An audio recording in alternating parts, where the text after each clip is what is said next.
नमस्कार दोस्तों, दिल से स्वागत है आपका फिर से एक नई और सच्ची क्राइम स्टोरी में। सितंबर 2024 को वेस्टर्न रेलवे स्टेशन में एक लैपटॉप चोरी होने की रिपोर्ट लिखवाई जाती है।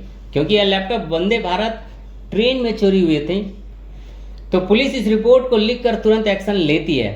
और जिस दिन यह लैपटॉप चोरी हुआ था, उस दिन की वंदे भारत ट्रेन की सीसीटीवी फुटेज निकलवाई जाती है।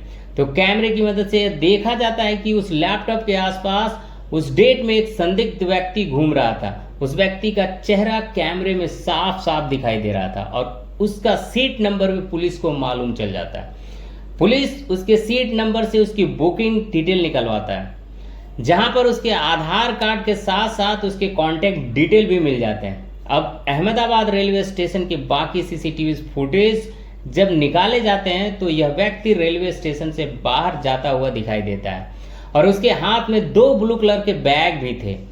इस केस को इन्वेस्टिगेशन कर रहे थे एसपी बलराम मीना, और क्योंकि उनके पास इस व्यक्ति का कांटेक्ट डिटेल थी, तो वो इस व्यक्ति को कॉल करते हैं और उसे बताते हैं कि तुम्हारे खिलाफ एक लैपटॉप चोरी करने की शिकायत दर्ज हुई है।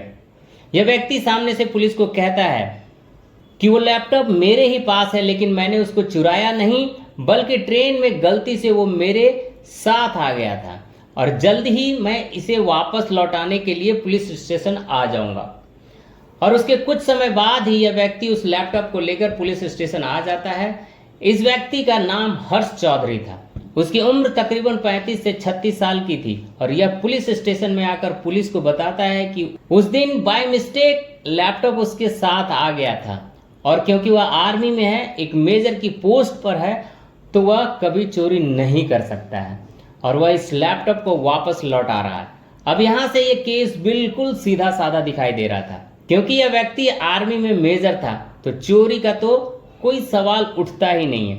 लेकिन यह केस यहाँ से बंद हो सकता था अगर यह केस किसी और इन्वेस्टिगेशन ऑफिसर के पास होता। एसपी बलराम मीना को उसकी बातों पर कुछ डाउट जाता है और उस व्यक्ति से क्रॉस क्वेश्चन करना शुरू करते हैं। जैसे वो इससे पूछते हैं कि वो उस ट्रेन में उस दिन क्या कर रहा था, वो कहाँ का रहने वाला है। और जब एसपी बलराम मीना इस हर्षित चौधरी से क्रॉस क्वेश्चनिंग करते हैं, तो वो भड़क जाता है।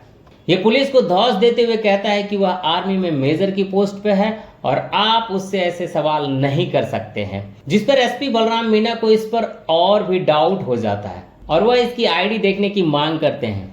इसने पुलिस को जो अपना आधार कार्ड और अपनी आर्मी आईडी कार्ड दिखाई, उसमें उसका नाम हर्षित चौधरी था और आर्मी आईडी कार्ड पर उनकी जो पोस्ट थी वो मेजर की थी। पुलिस को इस पर डाउट हो ही रहा था, इसलिए पुलिस इसके आधार कार्ड और आर्मी आईडी कार्ड को आर्मी हेडक्वार्टर भेजती है ताकि इसके पीछे की सच्चाई मालूम चल सके।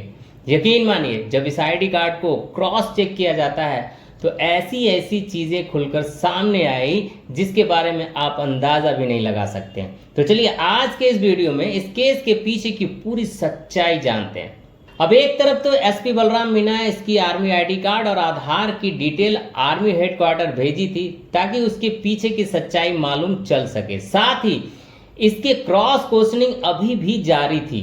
बलराम मीना इनसे पूछते हैं कि वह अहमदाबाद क्यों आया था, जिस पर वो पुलिस को बताता है कि वो यहाँ पर शादी के लिए लड़की देखने के लिए आया था और आर्मी से वह इस बात के लिए 1 महीने की छुट्टी लेकर आया है। एसपी बलराम मीना उससे लीव ऑर्डर दिखाने को कहते हैं, तो उसके जवाब में कुछ गोलमोल थे और यहाँ पर वह फिर से पुलिस को इस बात की धमकी देता है कि वह एक आर्मी में रिस्पेक्टेड मेजर की पोस्ट पर है और आप उसके साथ ऐसा बिहेवियर नहीं कर सकते हैं। लेकिन उसका ये जो धौंस वाला बिहेवियर था, यही उसे फंसा रहा था। जितना ज्यादा वो इसकी धौंस पुलिस को दिखा रहा था, पुलिस को उतना ही ज्यादा उस पर डाउट हो रहा था।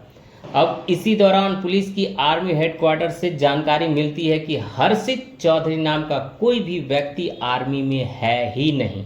यानी कि इसने जो आधार कार्ड और जो आर्मी आईडी कार्ड पुलिस को दिखाई थी, वो पूरी तरीके से फर्जी थी। और यहीं पर एसपी बलराम मीना का जो शक था वो बिल्कुल सही साबित होता है, क्योंकि यह व्यक्ति फर्जी मेजर हर्षित चौधरी बनकर घूम रहा था। देखो, अभी तक तो यह केस केवल एक लैपटॉप चोरी का था, लेकिन अब यह केस जो है एक नेशनल थ्रेट का बन चुका था। यह व्यक्ति मेजर की पोस्ट लेकर न जाने इसका इस्तेमाल कहां कहां कर रहा होगा, और कहीं ना कहीं इससे देश की सुरक्षा को भी बहुत बड़ा खतरा था। इसलिए पुलिस इसे हिरासत में लेती है और अपने तरीके से इसकी पूछताछ करती है। अब पूछताछ में जो चीज़ें सामने आती है, यकीन मानिए वह जानने के बाद आपके पैरों के नीचे की ज़मीन खिसक जाएगी। पूछताछ में पुलिस को मालूम चलता है कि इस व्यक्ति का नाम हर्षित चौधरी नहीं बल्कि शहबाज अली है। यानी कि इसने हर्षित चौधरी का फेक आईडी और फेक आर्मी कार्ड बनवाकर लोगों को ठग रहा था। साथ ही पुलिस को मालूम चलता है कि इसके पिता रिटायर्ड आर्मी ऑफिसर है, यानी कि उन्होंने आर्मी में सर्व किया है। इसका भाई एयरफोर्स में था। साथ ही इसके बारे में मालूम चलता है कि यह अलीगढ़ के जबलपुर का रहने वाला है और पास्ट में इसने आर्मी में एज ए सोल्जर ज्वाइन किया था, लेकिन इसके अनडिसिप्लिन बिहेवियर के कारण 2023 में इसे आर्मी से निकाल दिया गया था। साथ ही पुलिस को यह भी मालूम चलता है कि 2019 में इसकी शादी हो चुकी है और इसके 2 बच्चे भी हैं। अब जब ये इंट्रोगेशन चल रही थी, उसी दौरान इसका मोबाइल पुलिस जब्त करती है और उस मोबाइल पर बार बार एक नंबर से कॉल आ रहा था। पुलिस उस कॉल को उठाती है और सामने से आवाज़ आती है एक लड़की की। लड़की से पूछा जाता है कि उसने किसे कॉल किया है, तो वो बताती है कि उसने अपने हस्बैंड हर्षित चौधरी को कॉल किया है। लेकिन पुलिस उसे बताती है कि जिसे तुम हर्षित चौधरी मानकर उसको अपना पति मान रही हो, दरअसल वह हर्षित चौधरी नहीं शहबाज अली है, और ना ही वो आर्मी में कोई मेजर की पोस्ट पे है, बल्कि वो तो एक ठग और बहुत बड़ा चोर है। अब इतनी बात सुनते ही सामने जो लड़की होती है वो रोने लगती है और इसके बाद वो पुलिस को पूरा सच बताती है। वो पुलिस को बताती है कि उसकी मुलाकात इस व्यक्ति के साथ शादी.com की एक मैट्रिमोनियल वेबसाइट पर हुई थी, जहां पर इसने अपने आप को मेजर हर्षित चौधरी के नाम से इंट्रोड्यूस किया था और लगभग 1.5 साल पहले इन्होंने मंदिर में जाकर शादी कर ली थी। ये लड़की झारखंड की रहने वाली थी और यह पुलिस को बताती है कि पिछले तकरीबन 1.5 साल से यह व्यक्ति इसको बहुत बुरी तरीके से हैरास कर रहा है। यह आर्मी की ड्यूटी से जब भी घर आता है उसके साथ अननेचुरल फिजिकल रिलेशन बनाने की कोशिश करता है, उसके साथ मारपीट करता है और फिर कुछ समय के बाद ये वापस चला जाता है और ये अपनी पत्नी को यह बताकर जाता है कि वह अपनी ड्यूटी पर जा रहा है।